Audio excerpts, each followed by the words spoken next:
and I am going to hand the microphone over to the team from Hildegard. Wonderful. Well, thank you all again for being here with us today. And thank you to Dr. Bianco and the Circe Institute for hosting us and for providing such a great opportunity for us to think deeply about what the college experience should be. My name is Christy Matthews, and I serve as the Dean of Enrollment and Student Services here at Hildegard College. And I'm joined today by our president and founder, Dr. Matthew Smith, by Dr. Keith Bueller, one of our faculty members in liberal and quadrivial arts, and most importantly, by Nicole Parker, one of our amazing inaugural students. Hildegard College is a new college. As Dr. Bianco mentioned at the beginning, we just opened in September 2023, and we are a mentorship-driven, Christ-centered college that's based in beautiful Costa Mesa, California, and we offer a unique and rigorous single degree in the classical liberal arts and entrepreneurship. And as we share with you today, we encourage dialogue. As Dr. Bianco was talking about the dialectic, that's something that we value strongly at Hildegard.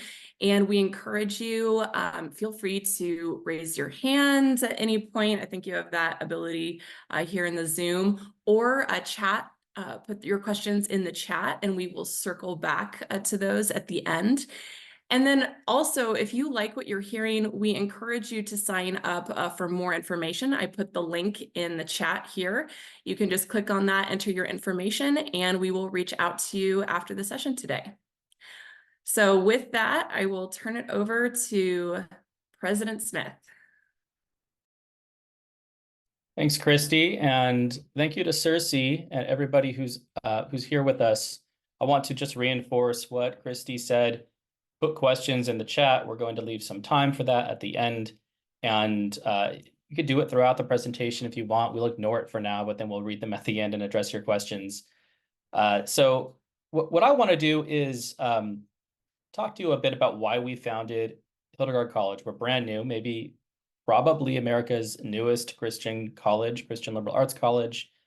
But we're not like any other, really. And so I want to talk to you about why we founded this college and did it the way that we're building it.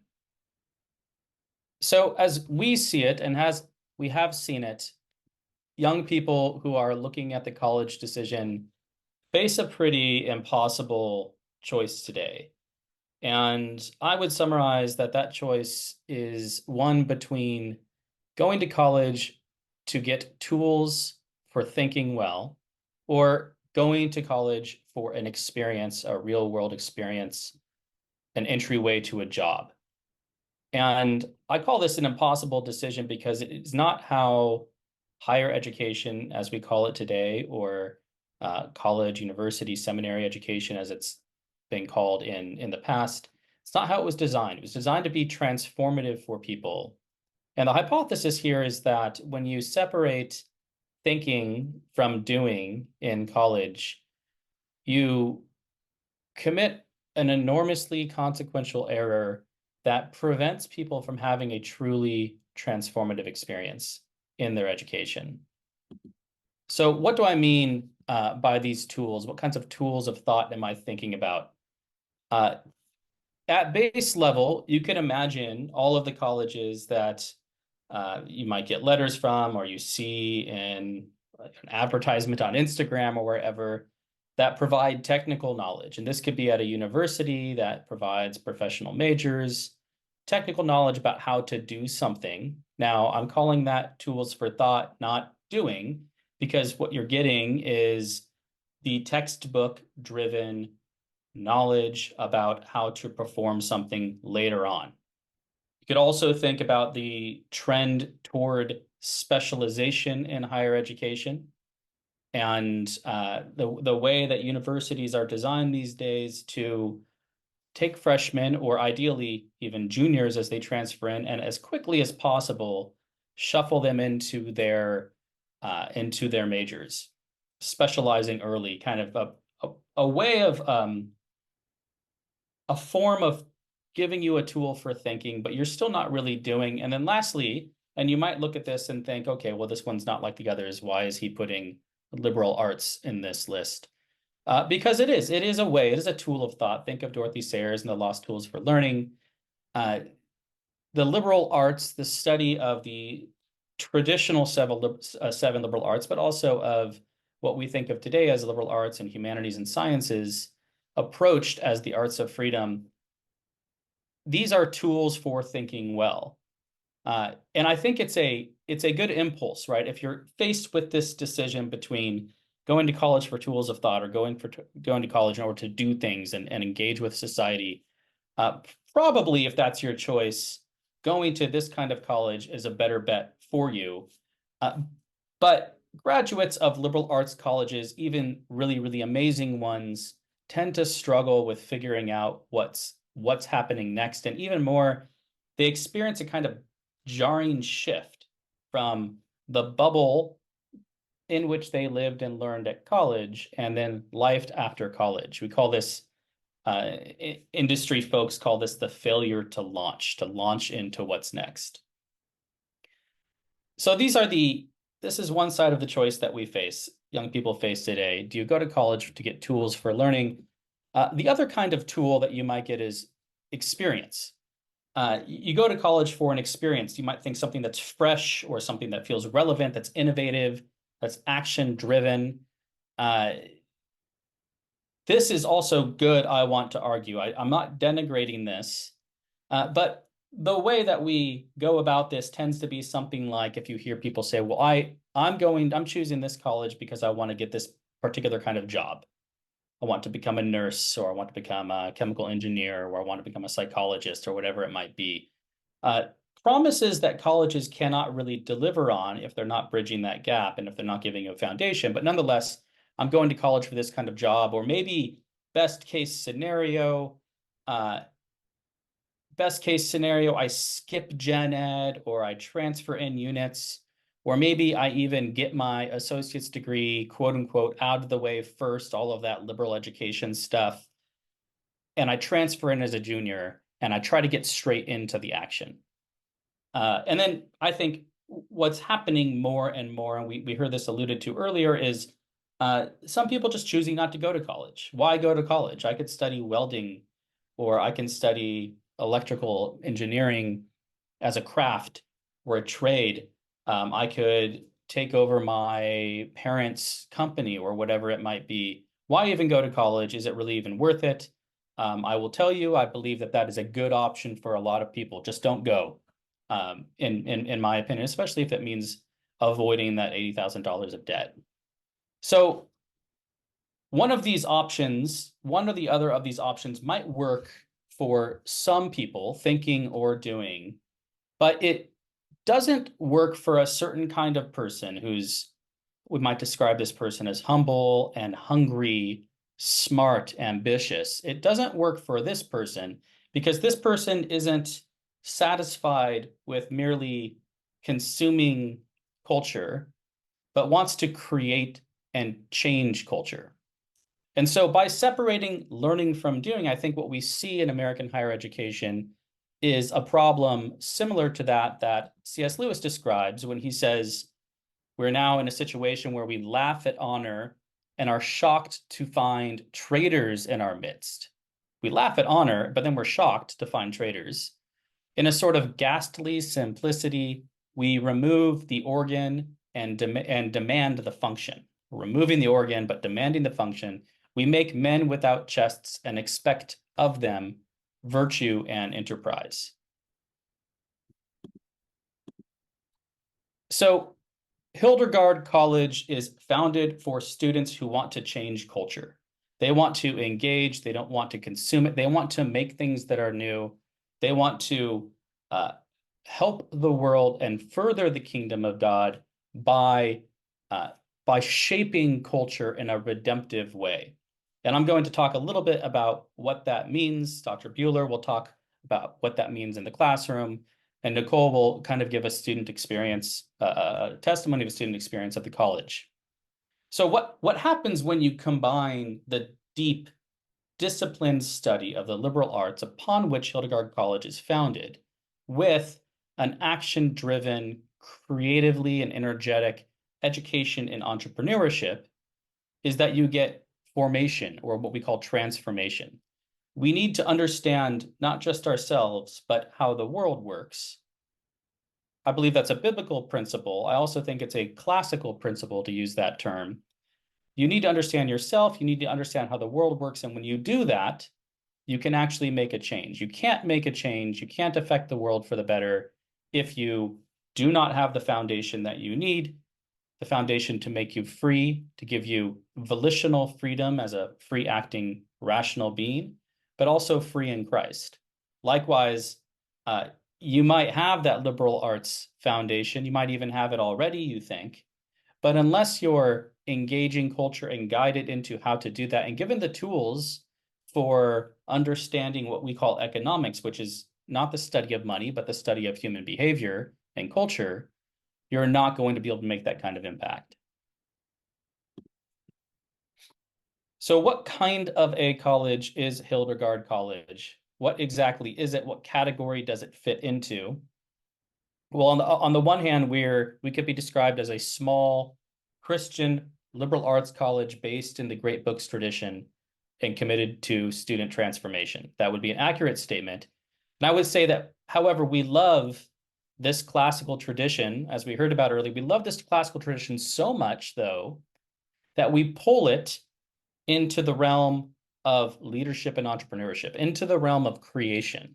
The one thing I often say that ancient philosophers and modern learning scientists actually agree about, maybe the only thing, is that creation is the highest form of learning. If the lowest form of learning is I tell you what I think you believe, and you rehearse back to me what I told you I think you need to believe, that's the lowest form, regurgitation, rehearsal. The highest form is taking what you've learned and making something new with it. You have to truly understand it. It has to be in you in a way that Plato might describe as coming from you or recollecting it. So we're a small Christian liberal arts college on the one hand. On the other hand, what kind of school are we? We're an innovative, action-based training in leadership and redemptive entrepreneurship where students learn by doing. With that said, we believe in the power of entrepreneurial change, and we love engagement with society and organizations so much that we refuse to teach business the way that business is typically taught. In other words, we think that business and institutions are so important that we don't teach business the way that you would learn about it at a business school where you're taking a class in corporate finance and a class in accounting and a class in marketing. Instead, we're basing an entrepreneurial education in this history of ideas and in redemptive leadership. Hildegard College, kind of at a glance, we offer one single degree. All students take the same classes and undergo the same journey. We design it to be so toward a Bachelor of Arts in Liberal Arts and Entrepreneurship, the first of its kind in the country, a Bachelor of Arts in Liberal Arts and Entrepreneurship. The foundation of this education is the liberal arts. We study great books in economics, politics, literature, philosophy, the arts, mathematics, the natural sciences, logic, history. We study the quadrivial arts. If great books and the study of this is the sort of shows you what's true about the world and the order of the world, the quadrivial arts, I'm referring to the quadrivium in here, particularly mathematics, geometry, natural science, and then ultimately, so says Thomas Aquinas, the study of metaphysics, moral philosophy, and theology, the queen of the sciences. This progression from mathematical reasoning to observation and description of nature, to understanding metaphysical things, those things that can only properly be known with the intellect, that progression orders the way that you think, right? If we get the tools for learning in the trivium, in these quadrivial arts, our minds themselves are shaped and ordered towards nature and creation and ultimately towards God in a certain way. So we teach the liberal arts through great books. We don't read any textbooks. We read original sources. We're sitting around a common table. We all have the book open together, including for natural sciences and mathematics. We're not pulling out a textbook in calculus or something like that. We're reading Leibniz and Newton and the people who invented calculus and trying to ask the question, what is the problem that calculus was invented to solve according to its creators? It's a cohort model, as I said. Students are taking the same classes, and as they're building this foundation in the liberal arts, they're also being trained in entrepreneurial thought, distinct from business, but also distinct from learning how to found something, rather learning by doing or learning by building. So our entrepreneurial thought curriculum consists in spiritual and professional formation. We insist that these two things are together, and as Nicole can attest to, we don't punt spiritual formation into a chapel program or into extracurricular groups students might be a part of. Students are required every semester on a weekly basis to come into their formation group, to identify challenges together, and then through the methodology, the formation method that we used, to find solutions and explore answers and track and hold one another accountable. Secondly, in the curriculum in entrepreneurial thought, students, they're given something of a culture and economic core. What we think of as economics, again, not the study of money, the study of human behavior within conditions of scarcity, which is itself a driver for culture. So students this semester have been, and last semester, have been studying culture, different views of it. What are the myths, the false myths that our society teaches us about how the world works, and how do we see those through a redemptive lens? And then lastly, and importantly, students also get project and work-based learning. So you're actually doing things, you're making this thing, you're doing this initiative for this existing organization. We call them our civic partners. And in that, learning the nuts and bolts of what it means to actually do work, whether that's founding your own thing or solving a problem for an existing organization. Finally, the capstone of our 4-year program is what's called the Polymath Project. If you don't know the word polymath, our namesake, Hildegard von Bingen, is a polymath. A polymath is someone who's not simply a specialist in one thing, but is proficient at many things and is all the more impactful for that reason. It's sort of an old-fashioned word for what today is called an entrepreneur. And in the Polymath Project, students are trained to, and then finally themselves, launch something on their own or with fellow students, either building an organization or company from scratch, or creating some kind of product or program or service for an existing organization. All the while, through formation, considering, how do I do this in a way that is redemptive, that is, that restores the world to God's design for it, and that elevates things from the base to the beautiful. Here's a kind of visual aid for the way that our program is constructed. Students are in classes in the liberal arts and the great books, in the quadrivial arts, in formation and entrepreneurship. Those are the 4 kinds of classes you have.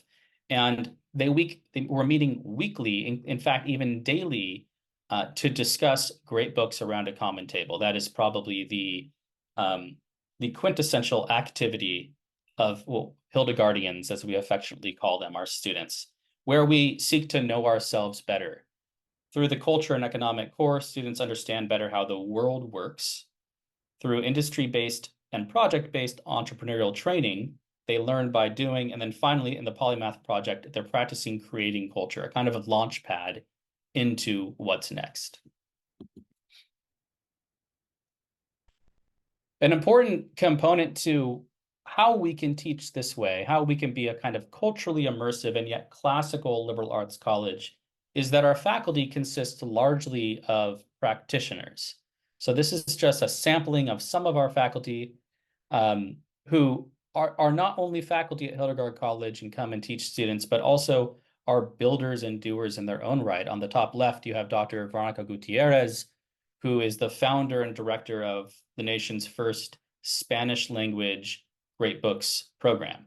So you can look it up at Angelicum Academy, based here in Los Angeles, but it's an online Spanish language Great Books program, especially for homeschool students. Top middle, Father Hayden Butler, Associate Rector of St. Matthew's Church in Newport, which is one of our church partners. We have about 7 church partners local to us where we encourage our students to worship if they attend Hildegard College. Top right, you have Jeff Tanner, who's our chair of entrepreneurship, the founder of multiple organizations, including our campus space, Fieldwork, which is a shared collective workspace. Perhaps Nicole is sitting in it right now. Perhaps she can say more about it. Bottom left, Professor Christoph Meyer is a brand strategist. He is also a business owner of a landscape restoration company. And then obviously, as indicated by his picture there, he's a commander in the 10th, not obvious what he's the commander of. He's in the military. He's the commander of the 10th Infantry Division of the National Guard based out of Colorado. Bottom middle is Professor Timothy Buchanan, affectionately known as Chef Buchanan, because as the kids say, he cooks. In addition to being a philosopher and a professor of logic and great books at our college, Professor Buchanan also is a guitar maker. He's a luthier and works with arguably the country's premier custom acoustic guitar company, Kevin Ryan Guitars.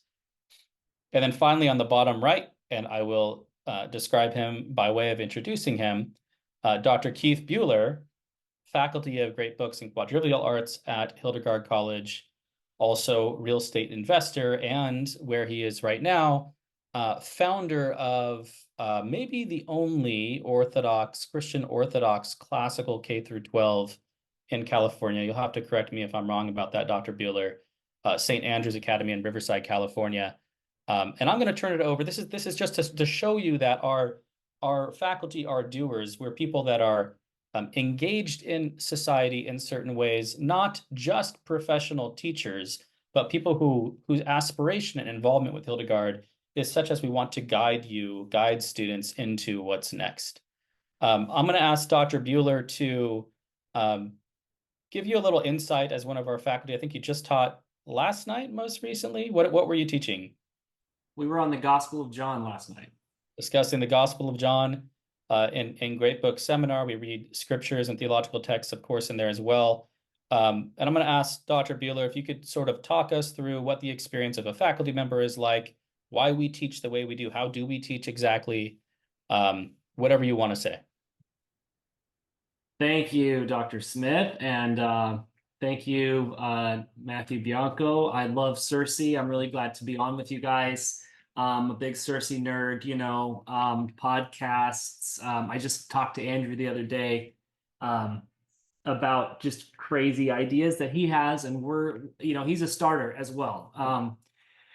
So I feel like Hildegard, Dr. Smith didn't start it for me, but I feel like he did. I feel like he created this college, this combination of like the two halves of my brain of creating and business and thinking about culture and thinking about improving the literal physical landscape of neighborhoods and houses, and then improving our souls, right? Actually transforming inside, becoming wiser, becoming better. Those two focuses in one college is really unique and really cool. My day job is that I'm a headmaster of a classical Christian K through 12. There's one in California up in San Francisco. But we're the first one down here in SoCal, and we're in our 3rd year. So I'm passionate about starting up projects and getting things going and doing things better than, you look around and you just kind of go, why is everyone doing school sort of the same way when we know it doesn't work? Let's do it better. So my role at Hildegard is on the sort of the founding faculty. But I run a school and I teach here, and then I have a small sort of real estate business on the side. So love talking to the students about that and encouraging them to, dream about professional development and all these things. I just want to give you sort of like a quick reflection about kind of jumping off of what Dr. Bianco was talking about.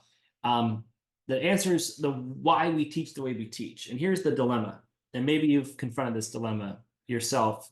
Those of you who are students or parents, you've kind of confronted this or seen your students struggle with this. And here's the dilemma. How do I contribute? How do I contribute?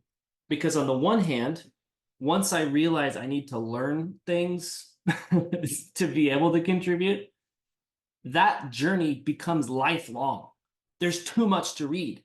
Mastering the tradition takes more than a lifetime. Okay, so once I realize how much I don't know, I have to go learn for the rest of my life. And it's overwhelming. And there's too much good stuff. That's on the one hand. On the other hand, if I decide, you know what, I'm going to get started, I'm going to start contributing now. I may not have anything to say, but I'm going to start a YouTube channel and just put myself out there. I'm going to start a podcast. I'm going to start a business. I'm going to provide services. I'm going to write a book. I'm going to publish, self-publish. I'm going to put myself out there and see what sticks.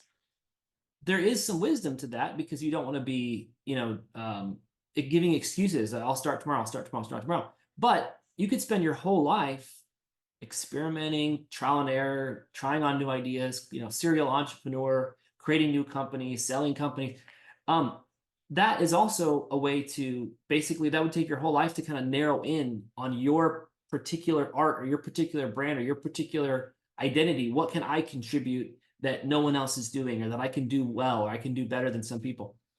So these are like two different poles, right? Investing in myself and just getting started with whatever I have. Maybe I do have something to say. Maybe I don't even know it. You read autobiographies of people who became more successful than they even knew. Like Harry Potter, she didn't know how successful the book was going to be. She just was writing it. Maybe I should just write what's on my mind. Okay, maybe that's how I contribute. So this is the dilemma, and the answer, the solution, I think, is that we have to do the dialectic in a certain way. We have to be in relationships with people who are wiser than us. And that's actually going to do two things. It's going to sort of solve the dilemma. Because number one, they're going to help us, they're going to fast forward the ingestion of the tradition. They're gonna speed up this process of becoming wise in our very being, not just sort of knowing things, but actually becoming a discerning person who's sensitive to the voice of God, who's sensitive to your conscience, who's sensitive to other people, and that you can actually move through this world with wisdom. That's going to come from having wise mentors. I know maybe some people can do it on their own, or maybe they pray and God gives them wisdom directly. God bless you. But for normatively, what's normal is we need wisdom from people who are wiser than us, which means we have to be in relationship with them. We have to be in conversation with them. We have to be honest with them. And we have to actually listen to them and trust them in some sense more than we trust ourselves. We have to have mentors that, you know what, I don't understand why you want me to do that, but I think you know better than me, and I'm going to do it. I'm going to step out. That's how we, in a sense, accelerate our own development. So the dialectic is this mentorship relationship. And what's cool about it is we can talk about anything. So in just like last night's session, for example, it's me and 5 students. We talked about some of the most abstract, kind of wild stuff, the supernatural divine light that existed before creation. And we talked about some of the most practical, what are we going to do tomorrow? They were talking about Minecraft. We were talking about getting a business started. We were talking about real estate. I mean, the tangents were all part of it. Nicole can tell you, and it's fun. It was so much fun. So everything is in the dialectic contains all of that. It's not just a lecture. And once I'm done talking, then, you wrote it down. Maybe you learned some things. Maybe there'll be a test later. It's this ongoing interactive relationship that I now have with these students that will, God willing, continue for years. And who knows after that, because, we're collaborating, we're forming ideas for what they're going to do for their future. We might be working together for years at this point, right? We're forming those relationships. So the dialectic is one of the ways that we can ingest the tradition and get that wisdom nutrition. I think of like some of the great books as nutrition, right? You have to ingest it, you have to eat it, you have to let it kind of like metabolize through your system. But the dialectic is also, you could say, a playground or a canvas where we start to contribute. We start to practice putting things out there. And I love the word collaboration, right? Synergy became a buzzword a couple decades ago, I guess now. But we become collaborators even with Plato, even with Homer. Our thoughts, we become collaborators with the tradition. Our thoughts, as we learn the tradition, we begin to step into that conversation and become a contributor in the tradition. And you start to realize, wait a minute, I do have something to contribute. And that happens in the dialectic, in class, outside of class, talking to fellow students, writing, and you start to have something to say because you've been ingesting that wisdom. So we discuss everything. We did the Gospel of John, but we allow some of these little tangents to go where what's on the students' minds. And that is formative. That makes you into a certain kind of a learner, a certain kind of a person. You acquire some confidence. You learn from your peers who you are and what you have to contribute. And so that's a bit about the good professor and like how we deal with this conundrum. How am I supposed to contribute without just being, nobody wants to be vain and say, oh, I know something, I have something to offer, when really it's like, you don't. You're boring us. Okay. Nobody wants to be that. But at the same time, you do have to step out there. You have to learn by doing.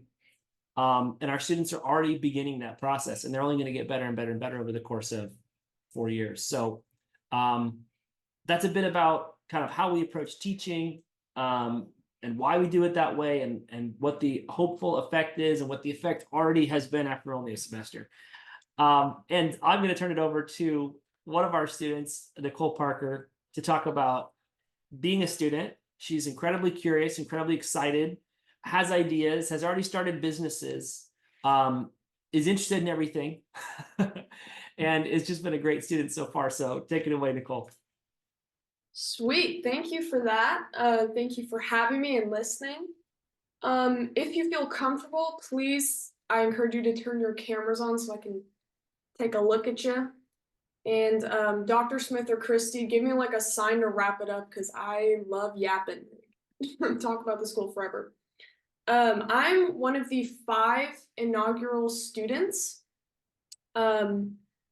And I was so nervous to meet everyone. I remember orientation week because there's so little of us. I was nervous, and thank God we like each other and we hang out all the time, because we see each other minimum 5 times a week. We have classes Monday to Friday, and with this current schedule for the spring semester, there's only 1 class a day, and none of our classes are longer than 3 hours. So we have 3 days of our great text seminar where we sit around the table discussing the book that we're reading that day. We have a class of entrepreneurship, and then a class of formation.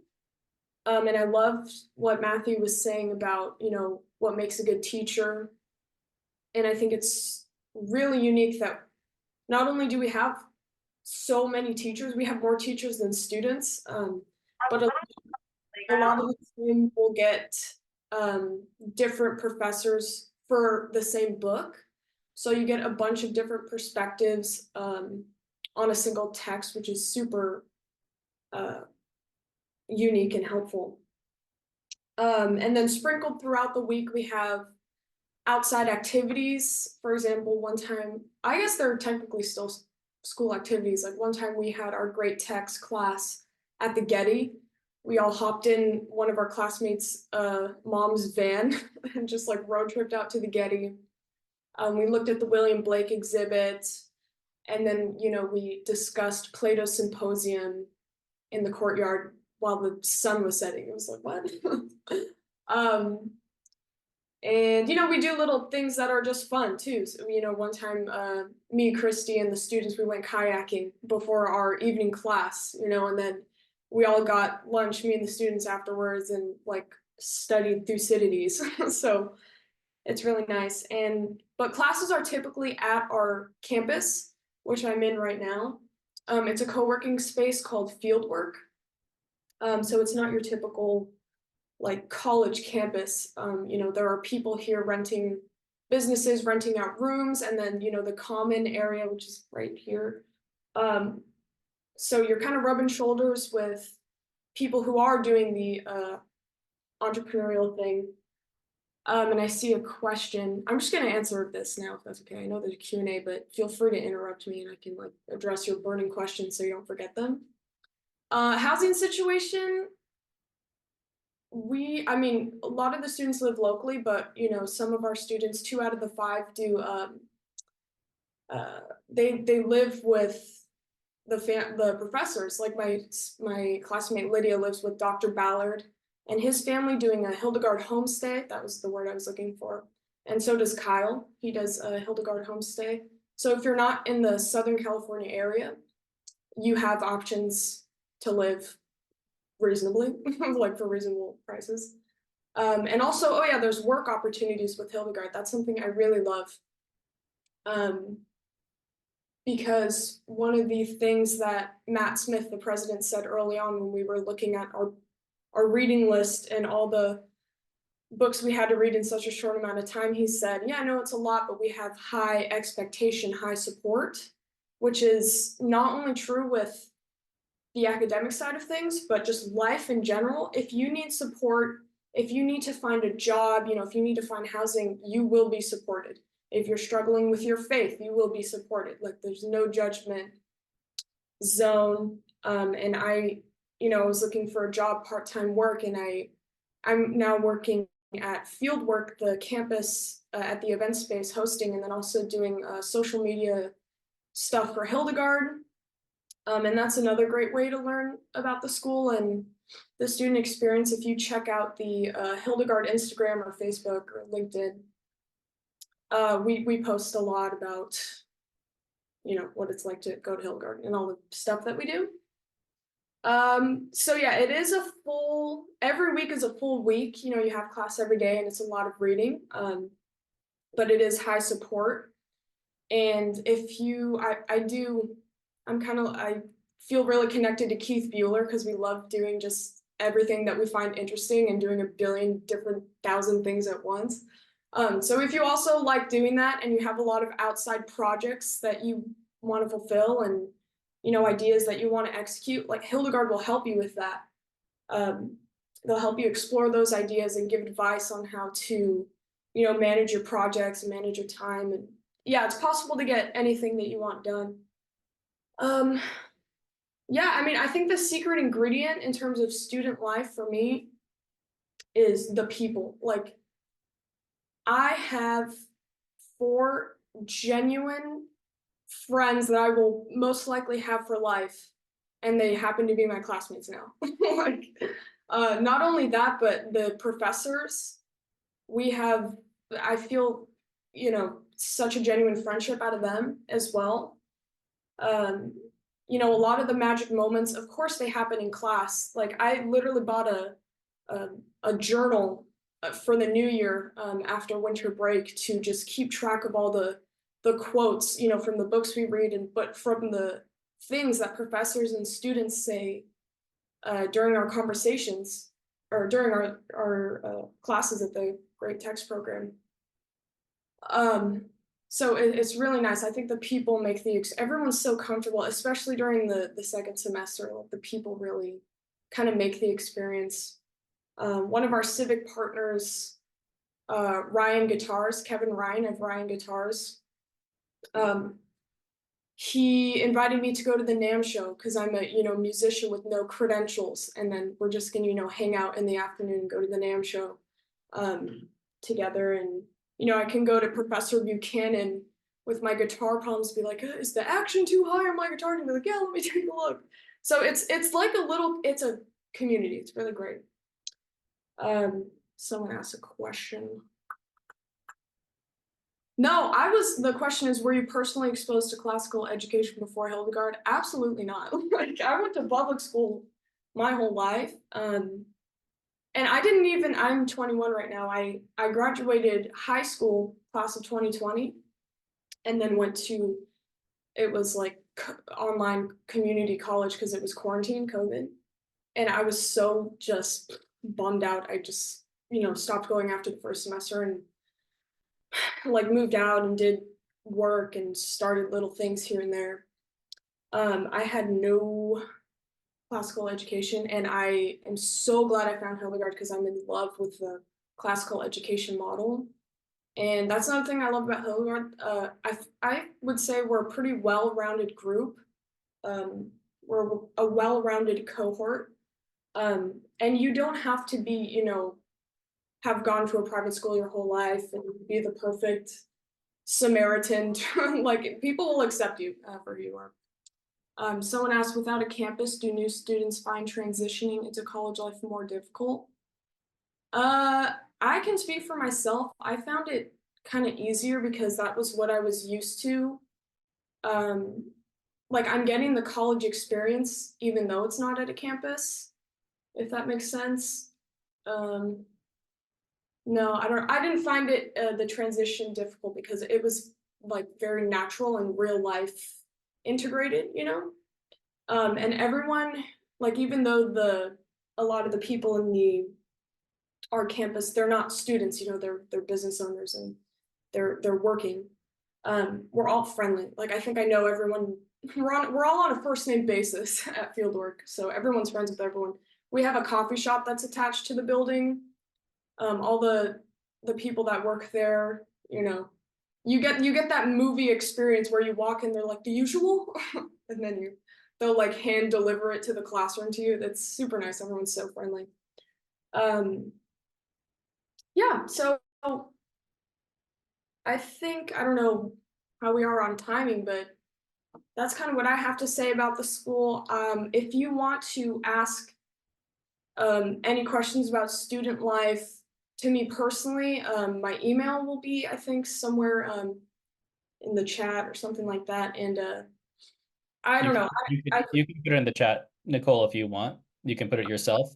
Could you answer that last question, the one that you just answered for yourself? Without a campus, do new students find transitioning into college life more difficult? Can you reflect on, because we also have students that are straight out of high school that are 18 years old. Can you kind of reflect on how other people, I mean, of course, there's going to be a transition, I think, for any college student. Can you answer that question in as far as you see your peers, that your classmates experiencing it? Yes, I think, yeah, that's a good point. Two of our students, they're 18 and just graduated high school, so this is their first college experience. And then one of them, Kyle, he moved down to Southern California for this and is doing Hildegard Homestay. And from what they tell me, it was a shock, especially for Kyle, to move for college. But I think he's expressed his gratitude, for the rest of the students, and that, if he needs a ride, we'll give him a ride, or if he wants to study, we'll all go to a coffee shop and study together. So I think it was a transition for them, in the sense that it's very different than high school.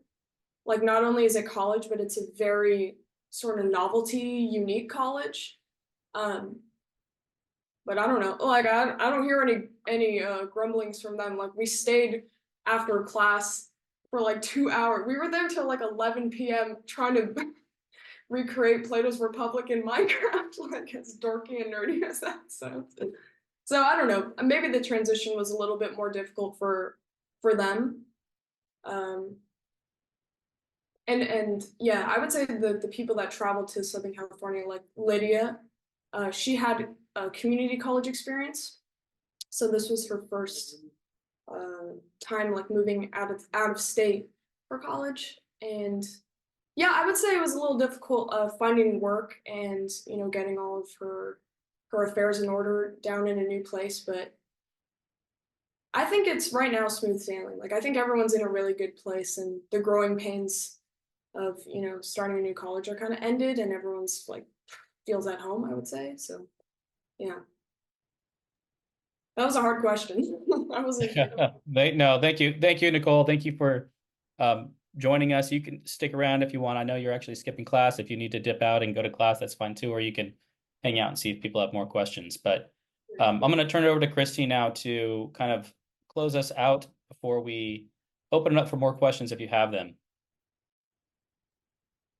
Wonderful. And thank you again, Nicole, for joining us today and for sharing the student experience and for kind of giving everyone a peek behind the curtain of what it's like to be a first-year Hildegard student. So yes, I'm going to just dive into some Hildegard fun facts here that will help you give a little bit more of an idea of what we're offering, and if you are interested in applying, what you should be preparing for. Before I do that, I just want to give a little more context about our location. Many people have never heard of Costa Mesa, California, but they've heard of Newport Beach and Huntington Beach and some of these surrounding areas. And we are right in the middle of those areas, about 4 miles from the beach. For us, that means about a 10-minute drive. And something that we really enjoy about our campus and our area is we are blessed with this beautiful Southern California weather. The students recently had class out in our courtyard. They took the whiteboard out of the classroom and took it out into the courtyard and enjoyed the beautiful fresh beach air and sunshine, and that's something that we really value here. There was a question in the chat about sports, and while as a new college we do not have organized sports yet, we do have access to pretty much every outdoor activity imaginable here year-round. And I know our students are cooking up some ideas about teams and extracurriculars and such. So Nicole, if you are able to stick around at the end, I'd love to hear your feedback about some of the culture building exercises you and the other students are doing now and preparing for future classes. And our campus, as Nicole mentioned, is we're located within a co-working space, and we not only have businesses in that co-working space, we also have 2 churches that meet regularly there, one of which is one of our church partners. And we have nonprofits and very diverse group of entrepreneurs and solopreneurs that, as Nicole mentioned, are rubbing shoulders with them constantly. And it's just a wonderful, very enlivened atmosphere here that we really enjoy. So then moving into money, of course, how much does Hildegard cost? The cost is always such an important piece of the college choice puzzle. And affordability is extremely important to us. And that can be challenging in not only at the college level, but also in the environment of Southern California. And here are some of the things that we are doing to keep it affordable for students and families. First of all, we have $16,000 per year tuition. This includes tuition and fees, the co-working membership with field work, and 2 one-week study abroad experiences. And that is all inclusive. You're never going to find extra fees tacked on, no semester fees, course fees, etc. That is an all-inclusive cost. We also offer need-based scholarships. So if a student would like to apply to one of those scholarships, a student must be accepted first, and then we have a 1-page form they can fill out, and we shop that to our generous donors, and we can work out different scholarship options for those students. We also, as Nicole mentioned, offer work opportunities with our civic partners and also with Hildegard.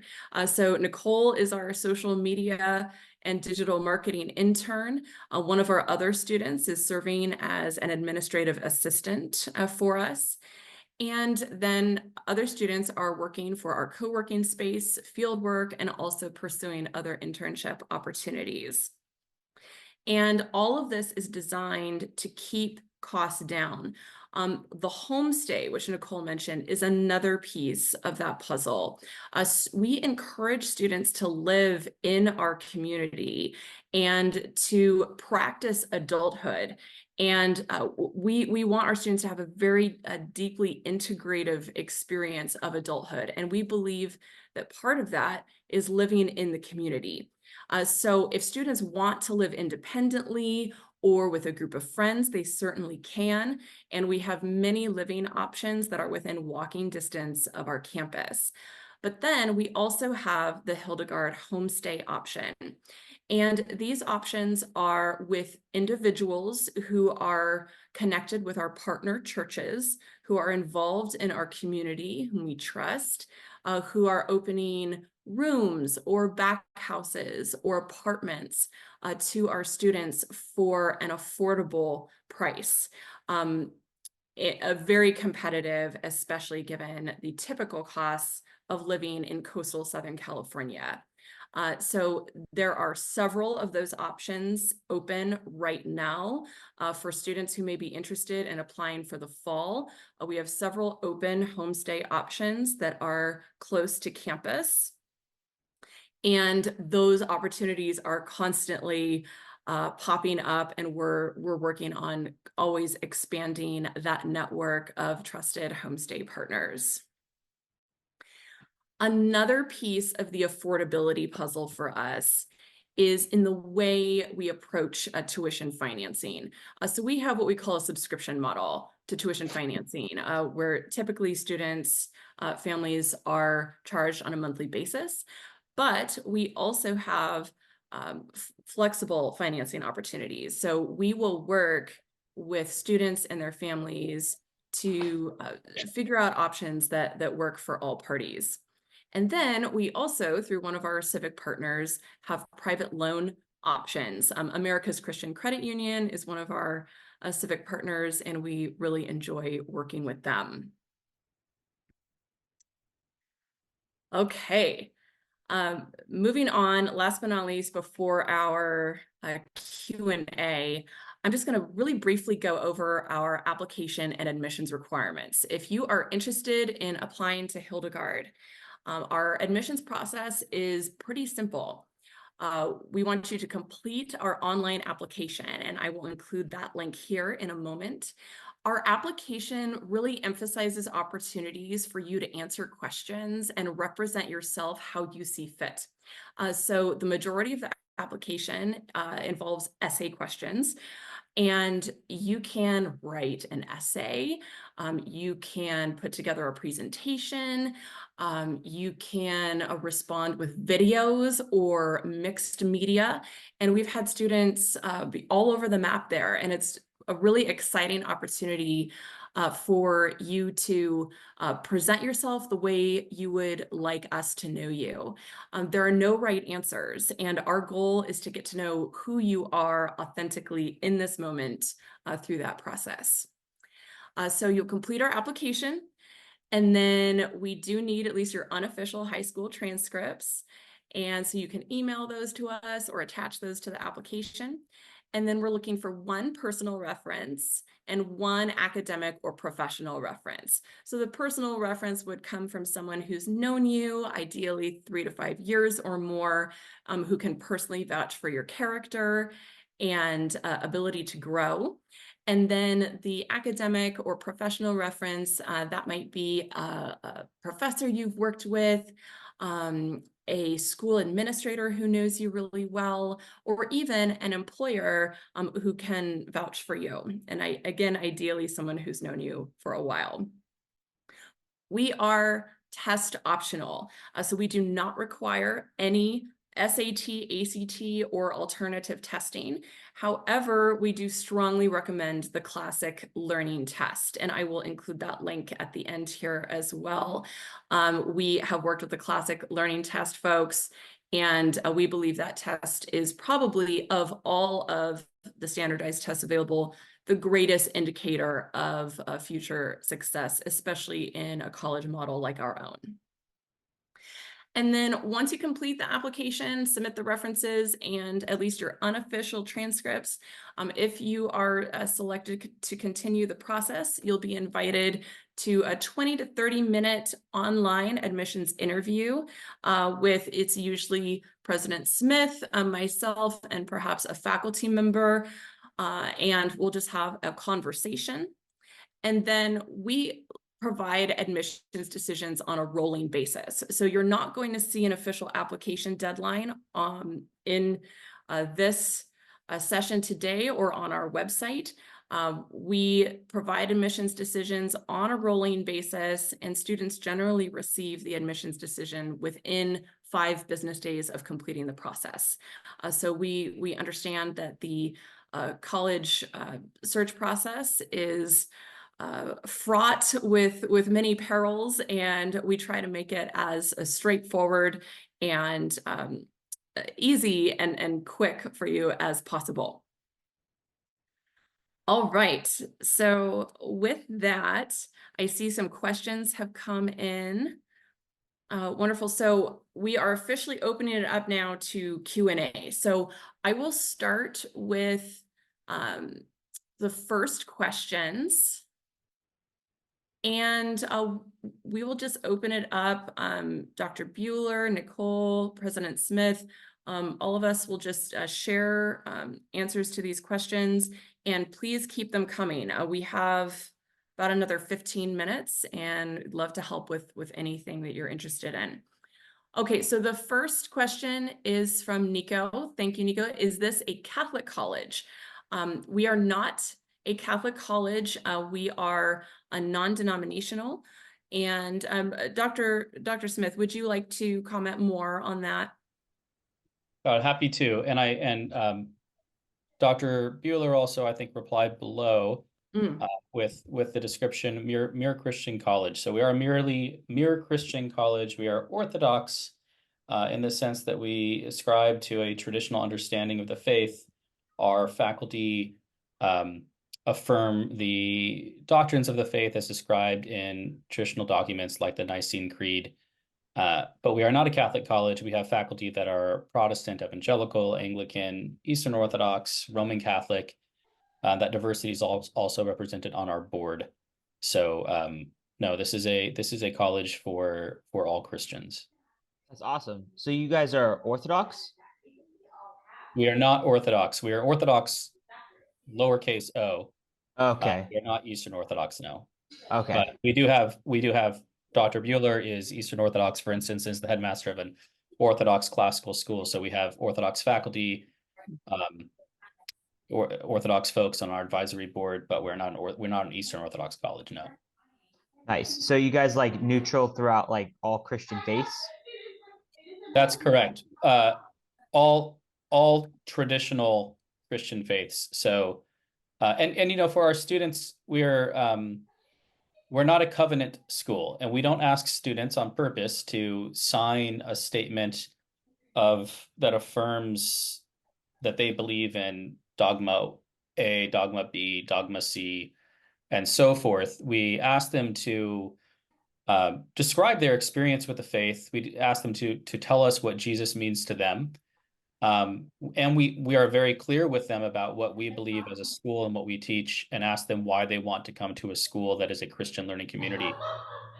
So we're uncompromising in that way, but we're also aware that 18-year-olds coming to college, they're learning how to be themselves as independent adults for the first time.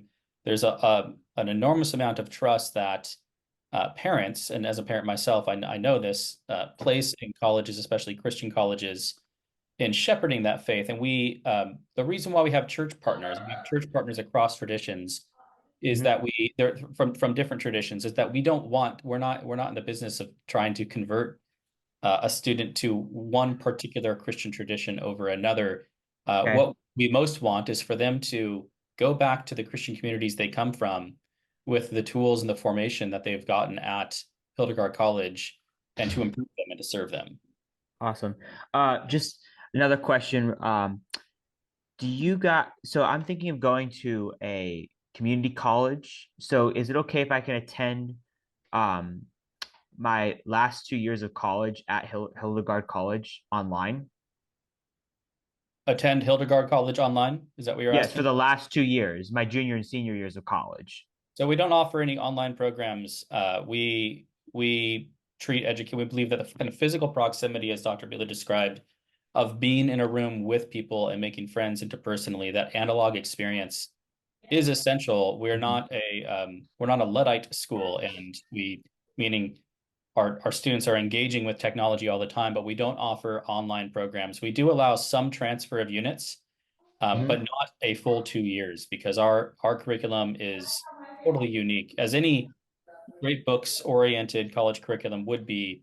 If you have trying to transfer in intro to philosophy and intro to literature and Western civilization, college algebra, these things, it's not going to be remotely close to how you study those sorts of subjects at Hildegard College. And it's important to us that students are following this journey from year one through. We do have some electives that students petition for in later years, and we'll, based on what they petition, teach different courses. And so AP units and previous college credits can transfer in for those. Okay. Thank you, Mr. President. Okay. Okay, and thank you to Bryn and to Sherry for asking about sports and extracurriculars like speech and debate. And Nicole, would you like to share a little bit more about our culture of students co-creating the college experience with us? Yeah, we actually, for the first time, seriously, wrote on the whiteboard, kind of mapping out different extracurricular activities we want to do. A sort of thread that's woven throughout all the students is a love of music, like both creating, performing, listening, stuff like that. So we were kind of thinking of, just analyzing all of our interests and strengths as a cohort and kind of making classes or extracurricular activities based off that. I know there's been talk, President Smith does jiu-jitsu. He's been trying to rope us into some of his classes, which we're actually pretty interested in.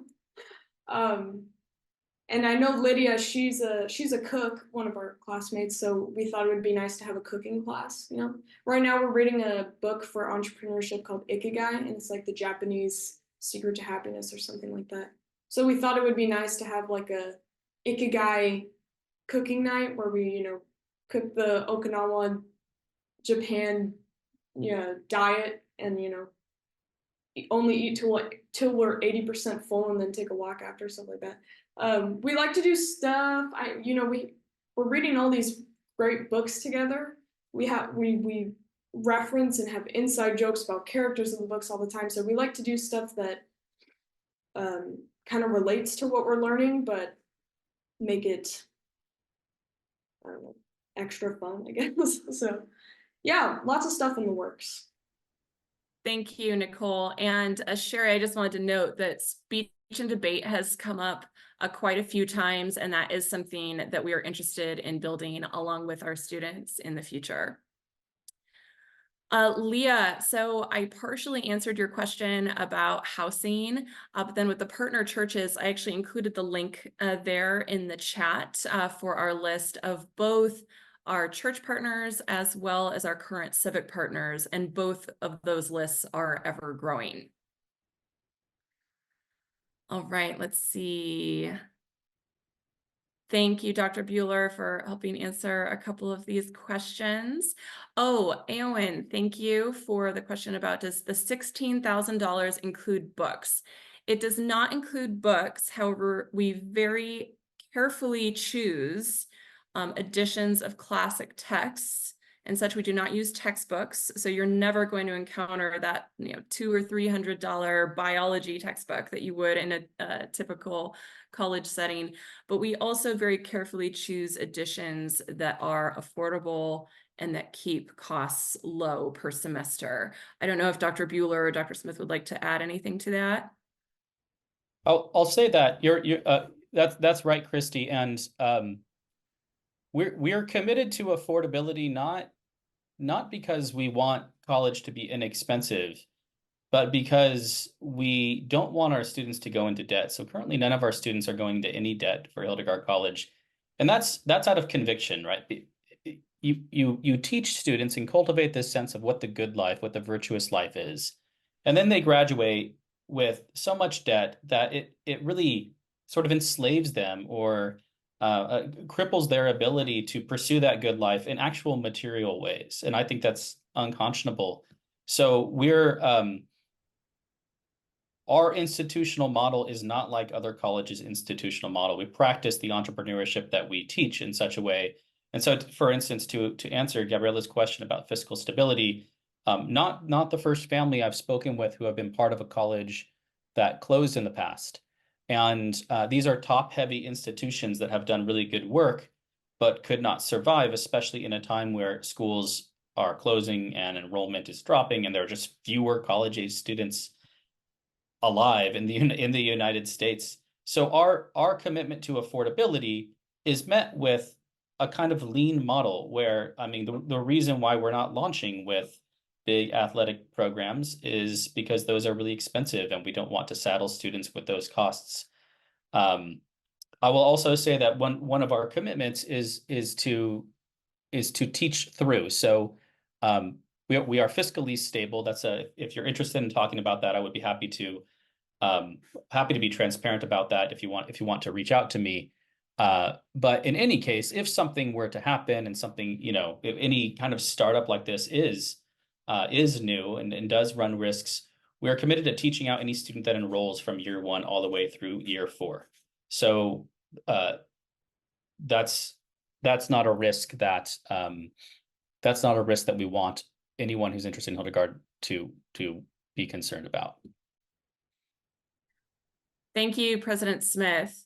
And yes, I just want to reiterate for follow-up questions, you are more than welcome to reach out to us. I'm going to type our general email here. It's admissions@hildegard.college. But you can also reach out to each of us individually. So you can reach out to Dr. Smith at president@hildegard.college. You can reach out to Nicole. I believe she included her email in there. And then to me as well, I will type my email address in here. We love to interact with students and parents, and we will honestly answer your questions. Kyle and Alyssa, is there a plan in place for future COVID-like situations or vaccine requirements? I'll just quickly say we do not require vaccines. And Dr. Smith, did you want to add anything to that? We have been, even though our class started our undergraduate class this last spring, we have other community learning programs that we run. Students are involved with that. We call them Great Work Seminars. They meet monthly. Teachers, educators, parents, and students come together to discuss great books. We were running those during part of the epidemic. And we have this is just to say we kept running them. We have no vaccine requirements. It's hard to predict the severity of any kind of future epidemic, of course. So it would be foolish of me to say that we would never make some sort of change based on what's happening nationally in national health. But no, we don't have and don't intend to have any vaccination requirement for students or faculty or staff. Thank you again. These have been wonderful questions. Are there any other questions before we end today? There's another question in here, Christy from Gabriella. Oh. Looking ahead, do you have student enrollment projections for the next 5 years? Also, what is your goal for the next steps after your students graduate? Will you offer specific routes to either professional world or higher education? Answer the first question. We are purposely selective. We're choosy about the students that we accept and care most about the right fit. Our intention is to max out our current campus at 120 students because classes are 15 students or fewer always. So that comes to 30 students per year in 2 cohorts of 15 each. What is your goal for the next steps after graduation? We obsess over the transition from college to what's after college. We think about social capital and making use of our civic partner network as students. I mean, Nicole can attest to this, already have connected with so many outside organizations. These are potential employers, potential references, network partners. The social capital of our students is something we care deeply about.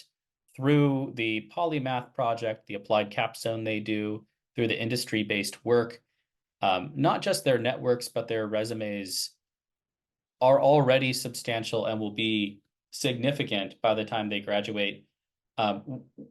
We're not a specialist college, right? So one way to describe us is that we're a college for generalists who want to be able to understand all aspects of organizational leadership, operations, finance, creative side as well.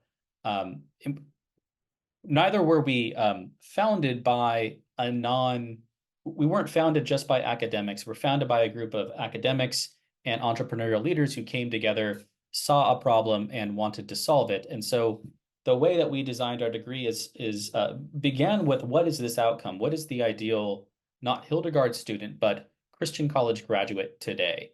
And then created a program to serve that.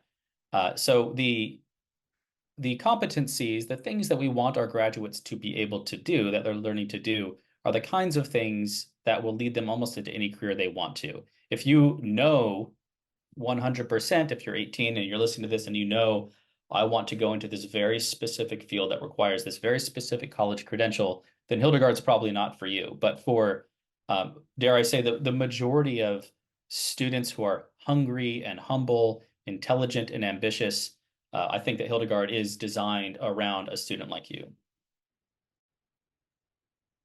Then Gabriella, thank you for your additional question. When is the best time to visit? Well, when our campus is open, which is fall and spring, basically any time other than the Christmas or Easter breaks, we welcome you to come visit. And we've had several groups of students and their families come, and we'll show you around campus. You can sit in on a class and engage with our students and faculty. And we can sit there with you and discuss any questions you have. We love it when students and families come to campus. So all that you need to do is just reach out to us, let us know when it works for you, and we will coordinate. Any other questions before we conclude today?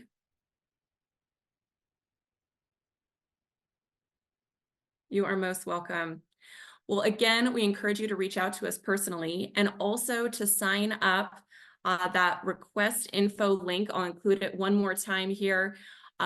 Please sign up for our list. We are going to have another online college info night and opportunity to discuss the meaning of college and what students are looking for in college. And we won't just talk about Hildegard. We're going to talk about navigating higher education today and how thoughtful families and students, especially who are steeped in the classical tradition, can make wise and thoughtful college choices. So make sure that you're on our list, and we will send you the link and details for that by email. Here is the link one more time. Thank you again so much to all of you for being here, and again to Dr. Bianco and the Circe Institute for hosting us today.